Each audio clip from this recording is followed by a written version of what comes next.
In a whimsical village hidden between the hills, where the flowers bloomed all year round and the sun shone brighter than anywhere else, there was a place unlike any other, a magical kitchen. This wasn't just any kitchen. It was known as the Enchanted Cooking Castle, a vast, sparkly building with huge windows. The most enchanting thing about this kitchen wasn't the food, it was the chefs. The chefs in this kitchen were not humans, not even regular animals. They were magical animal chefs, each one possessing extraordinary powers that helped them create the most fantastical dishes anyone could ever imagine. The head chef of this magical kitchen was Fluffington, a large and fluffy golden retriever with a magnificent chef's hat. Fluffington's paws could knead dough faster than the speed of light, and he could whip up soups that sparkled with golden bubbles, even though no one ever saw what went into the pot. Fluffington wasn't alone. There were his trusty team members, each with their own magical abilities. Marmalade, a cat with shimmering orange fur who could stir the most delightful dishes using just the tip of her tail. She was the expert at making perfectly delicious pies. Thistle, a squirrel with a magical acorn-shaped whisk, could create the lightest, fluffiest pancakes that floated in the air like clouds. Thistle was the one who made breakfast extra special. Pip, the young rabbit, could turn any fruit into the sweetest, juiciest treats with just a blink of his bright eyes. Gizmo, the cleverest fox you could ever meet, could turn any vegetable into a gourmet masterpiece. He loved mixing and matching flavors that no one had ever thought of, creating savory dishes that made everyone's mouth water. One fine morning, Fluffington gathered the entire team for an important meeting. "Good morning, everyone," Fluffington called out. "Today's a special day. We have a big challenge ahead of us, one that will test all of our magical cooking skills." The team gathered around the large wooden table, their eyes full of curiosity. "What's the challenge, Chef Fluffington?" Marmalade asked. "I've just received a letter from the Fairy Queen of the Enchanted Forest," Fluffington exclaimed. "She has invited us to the grand feast of the forest, where magical creatures from all over will gather to celebrate the changing of the seasons. And guess what? We've been asked to bring the most magical dish." The entire kitchen fell silent for a moment. A grand feast. The animals' tails flicked with excitement.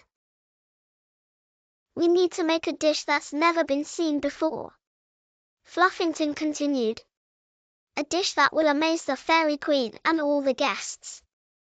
It must be magical and delicious, a dish that brings joy and wonder." The magical animal chefs began to work together, brainstorming ideas for the grand dish. Marmalade suggested a dish made of swirling caramel and golden honey, while Thistle thought about light as air pancakes with floating syrup. Pip had an idea to turn the forest's juiciest berries into a sparkling dessert. Gizmo wanted to experiment with combining forest mushrooms and the rarest herbs for something savory. After a lot of thinking, sniffing, and stirring, Fluffington gathered his team to make the final decision. "We'll make the Enchanted Feast Pie," he announced. "A dish that combines all the best parts of the forest." The team cheered, and each animal chef got to work. Fluffington began kneading the soft, shimmering dough, while Marmalade mixed the sweet syrup using the tip of her tail. Thistle fluttered around, gathering the juiciest fruits and sprinkling them with a little magic to make them glow.